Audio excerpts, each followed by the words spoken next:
Welcome to the Six Figure Tradesman Podcast. This is Season 1, Episode 3. This show is titled 5 Daily Habits to Increase Your Bidding Production. I am your host, Jamie Henry, creator of the Estimating Business in a Box. My mission is to inspire you and educate you and hopefully help you make a better version of yourself. So I have a question. Would you like to get more done each day without increasing the odds of making mistakes? I would like to think hopefully your answer to that is yes. So if so, I've got 5 daily habits that I use that's going to help you increase how much you can get done every day, and at the same time, probably help you reduce how many mistakes you made on these jobs. So as an estimator, we kind of get overwhelmed. Sometimes we let the stress of what we do get to us. If we don't check ourselves and our stress level, it can kind of take over. It can run pretty much your entire day. These things are going to help you put those things in check, keep them in perspective. With you implementing 5 habits here that I implement, you can get a little more done. So number 1, the very first thing that I do every single day when I come in, or not come in if you've got a home office, when you go to your home office, whatever, wherever you're at. The first thing you want to do, you want to open up and take a look at your bid calendar, because your bid calendar is kind of your Bible. That's everything you got going on and when everything is due.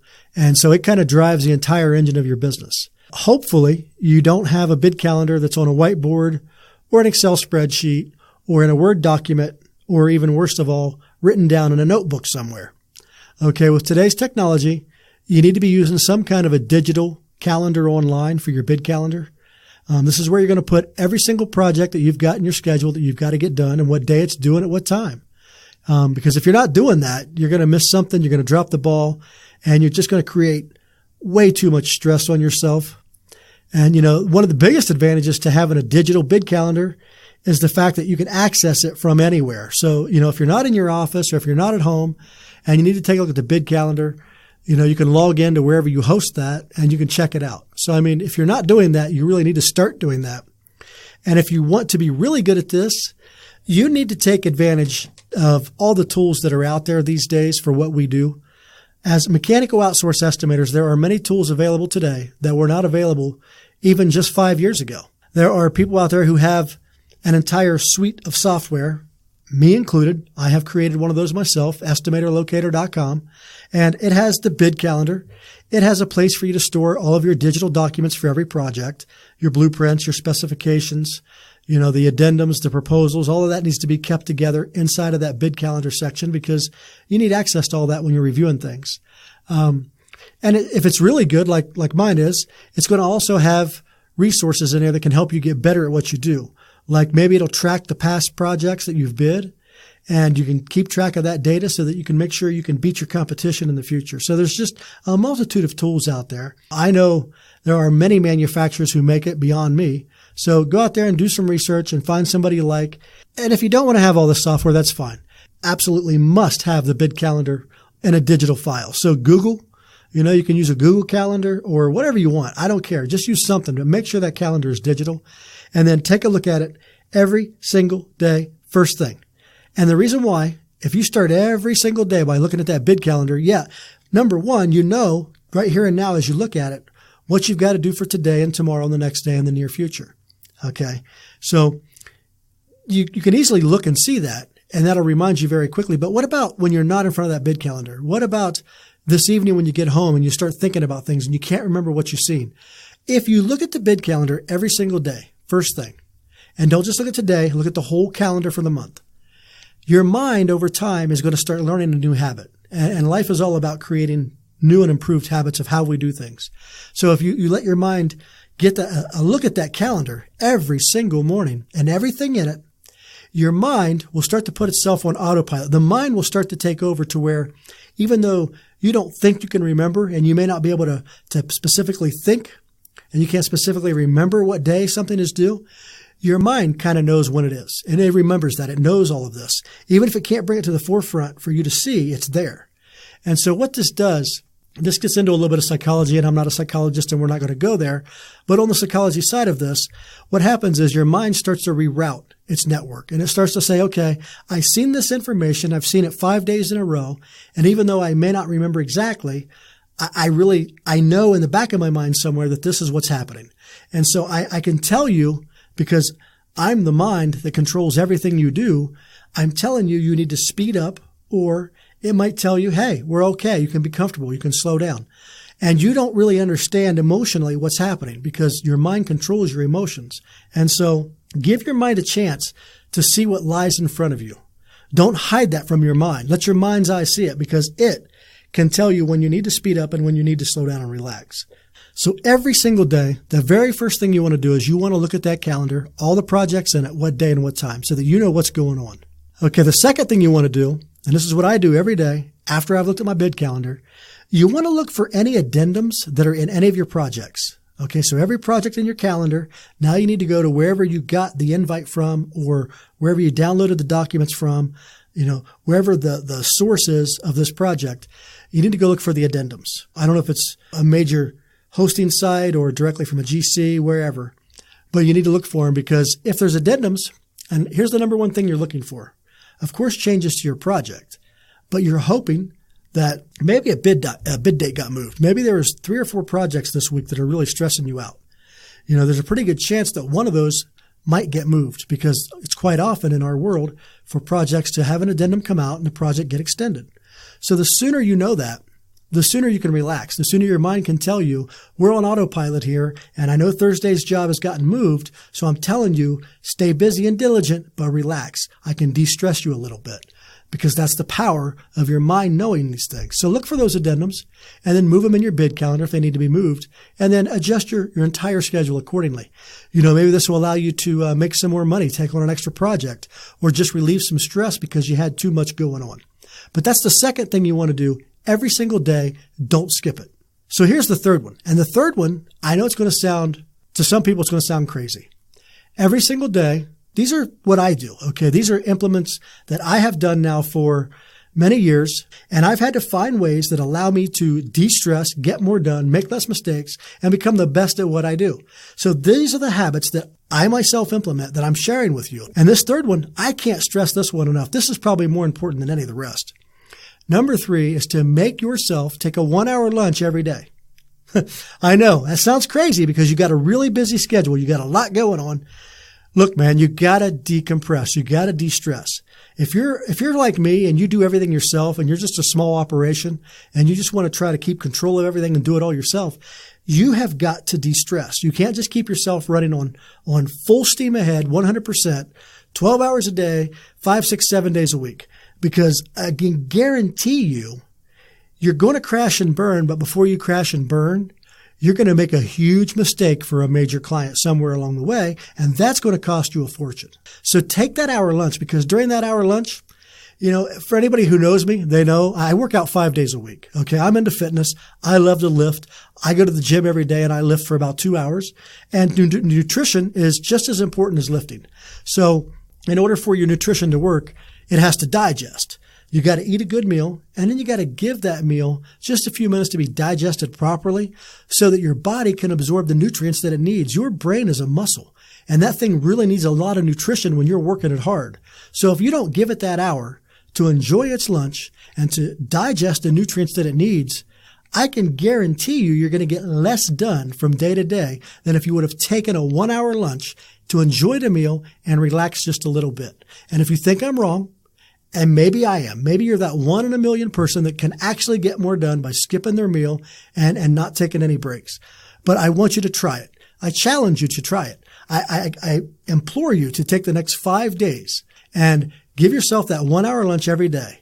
And after 5 days, I want you to reevaluate your workload and how you felt. How did you feel at the end of every day? Did you feel better? Even if you didn't get more done, did you felt like you got more done? Because your mindset is 50%. What you got done is one thing, but how you felt about what you did is just as important. So take that 1-hour lunch. I challenge you to do that if you don't do it already. Every single day, no exceptions. I don't care when you take it. I don't care if you work 2 hours and then take lunch, or you want to work 6 hours and then take lunch. Whatever works, that's up to you. But take that hour lunch. If you want to be a professional outsource estimator, you're going to find that there are some days when you work 12 and 14 hours. You can't possibly go 14 hours between meals. It's just not healthy. I don't want you to do it. I'd hate to see you try. And I want you to let me know if I'm wrong. I want you to send me an email, and you can always email at any time with any questions, any advice, or any input. I love to get emails. So let me know what you're thinking. You can send those to the sixfiguretradesman.com email and tell me, that it didn't work for you. I'd love to hear that because I've not yet heard it, but I'm sure there's somebody out there thinking it. So you try it and let me know how it goes. This is the number 4 thing. There's only 5, so we're almost there. Your time is almost up. I'm not going to keep you too long today. Number 4 is how you can avoid any and all distractions while performing the takeoff process. So the takeoff that you do on your projects, that is absolutely the most critical part. And in order to do that accurately, to make sure that you don't lose track of where you're at or forget what you did or didn't do because you got distracted, obviously you're using digital on-screen software.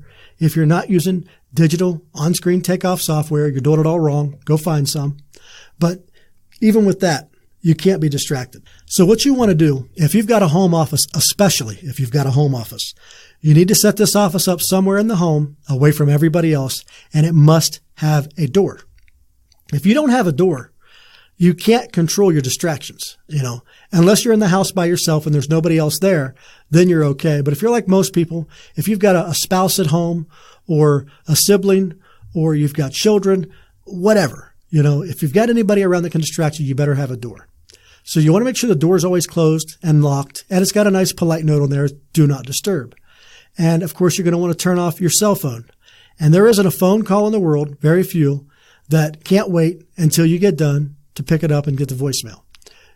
There's that rare exception. Somebody really needs to get a hold of you right now, but 9 times out of 10, anything anybody's calling you about can probably wait. So you owe it to your client. They've trusted you to do this. Turn your phones off and put it aside, lock your door, and do the takeoff.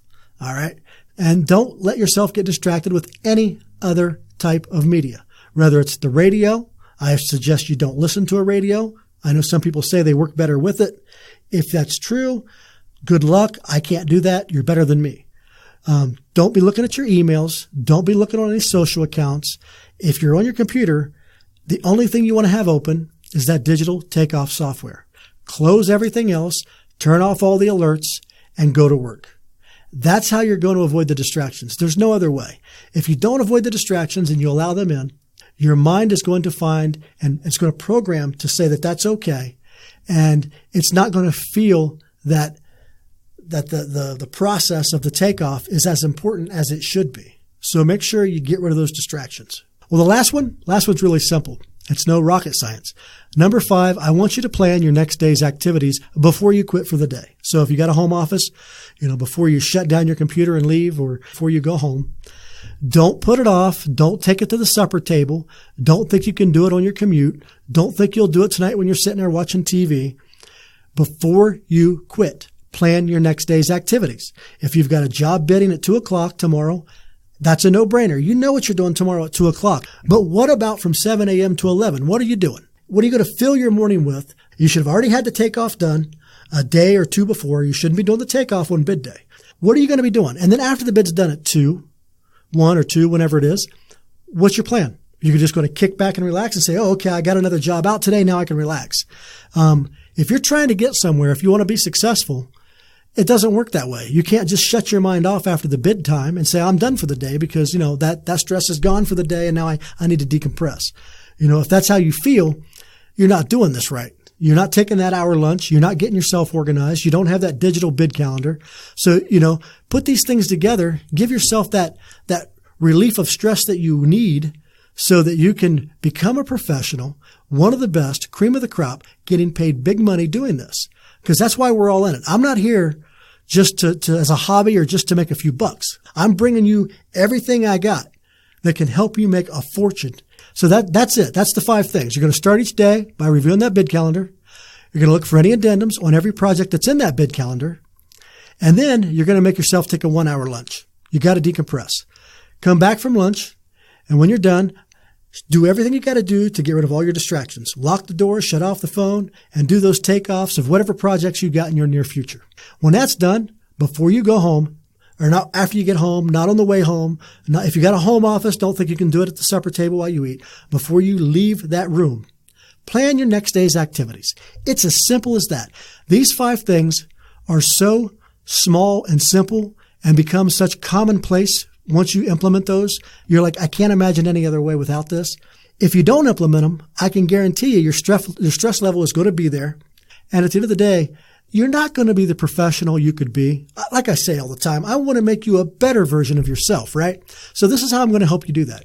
Implement these. Let me know how it goes. Give me some feedback. I want you right now, if you're not driving, if you're sitting at a desk or if you're sitting anywhere and you got a pen and paper, I want you right now to plan out every hour of tomorrow. Now, by that, I mean not the whole day, just your working day. So if you work from 8 to 5, I want you to sit down and figure out what you're going to do at 8 o'clock, not 8:01, not 8:05, what you're going to do at 8 o'clock, unless you're like me, because I start at 7:55 for 8 o'clock. So that way you know exactly what's going on. And try that starting right now. I don't want you to wait, because this right here is going to change your life. If I haven't taught you anything new, I hope I reminded you something you already knew and something you can start implementing again. Because, I want to make you a better version of yourself. I want to motivate you. And so hopefully I'm doing that. I hope you love these podcasts. Keep checking them out. They're going to keep coming.